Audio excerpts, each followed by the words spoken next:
خواتین cycling camp میں لنڈی کوتل سے تعلق رکھنے والی 15 خواتین نے حصہ لیا۔ کیمپ کا مقصد قبائلی خواتین سائیکلسٹ کو تربیت دینا تھا۔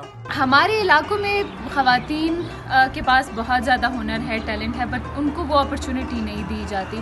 اب یقین کریں ایک دن میں ایک لڑکی نے سائیکل کو بیلنس کرنا سیکھا۔ ہمارا جو ٹائم تھا اس سے زیادہ وہ کر رہی تھی۔ اس نے کہا کہ نہیں، مجھے یہ سیکھنا ہے تاکہ کل میں ریلی میں اس کو چلا سکوں۔ بین الاقوامی سائیکلسٹ سمر خان کا کہنا تھا کہ قبائلی خواتین اور ان کی ثقافت سے متعلق جو سنا تھا اس کے بالکل برعکس پایا۔ یہاں کی خواتین میں کافی ٹیلنٹ موجود ہے اور انہیں سہولیات دینا اہم ضرورت ہے۔ پاکستانی لڑکیاں اور پھر پختون لڑکیاں تو بالکل بھی نہیں ہوتی، حالانکہ ہماری لڑکیاں بہت ٹیلنٹڈ ہیں، ان میں بہت زیادہ پوٹینشیل ہے۔